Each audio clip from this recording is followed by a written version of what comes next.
Hi, I am researcher Nye. When you want to think out of the box to get some novel ideas for real-life problems, what will you do? Will you let your mind wander into free thoughts, hoping something brilliant will pop out? Is this really helpful? So we are talking about creativity. From previous studies, the default mode network, DMN, a dispersed network of cortical regions, was found to related to self-directed cognitive processes such as introspective thoughts and internal mentation. Given the nature of creative thoughts, it seems probable that DMN is also playing a part here.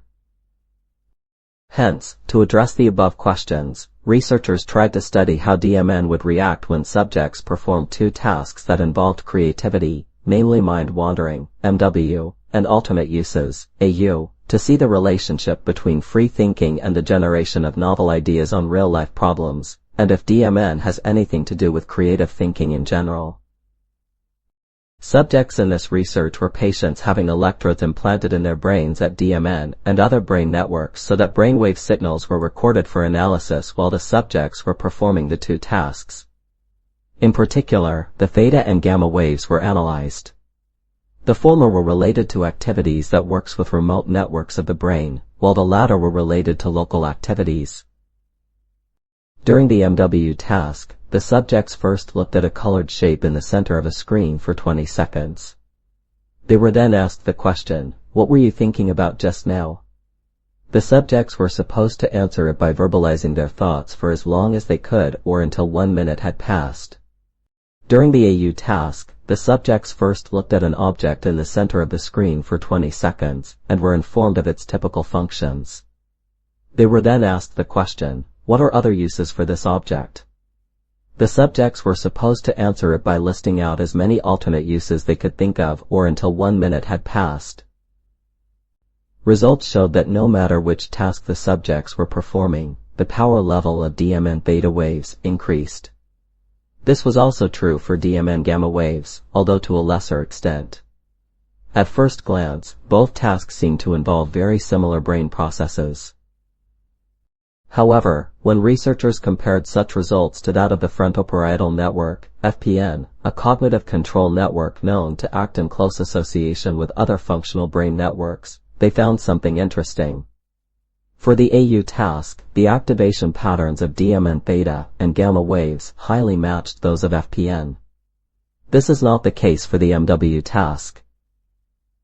This result, in particular the matching degree of theta waves activation, indicated that DMN worked closely with FPN during AU task, while it worked more independently during MW task. Indeed, the generation of ideas on alternate uses requires the individual to form associations among seemingly remote concepts while executing controlled cognition to parse through inappropriate associations and select for useful, novel thoughts. Here, forming associations is thought to be a function of DMN, while execution of controlled cognition is supported by FPN. Further, to see whether creativity was causally dependent on DMN activity, cortical stimulation in the form of electric pulses were delivered to particular electrodes at DMN for some of the subjects when performing the two tasks, so that neural activity of DMN is disrupted for such subjects. Researchers then measured the level of creativity for responses obtained in performing the AU task by the scores on 3 indicators: originality, variability, flexibility. For instance, novel, surprising responses that were very distinct from prototyping use of the Q object would score high in originality. A large number of distinct responses would score high in variability, while responses involving a large number of categories would score high in flexibility. The responses from MW task were measured similarly. Results showed that stimulation had no effect on MW task. However, it had the effect of reducing originality in AU task.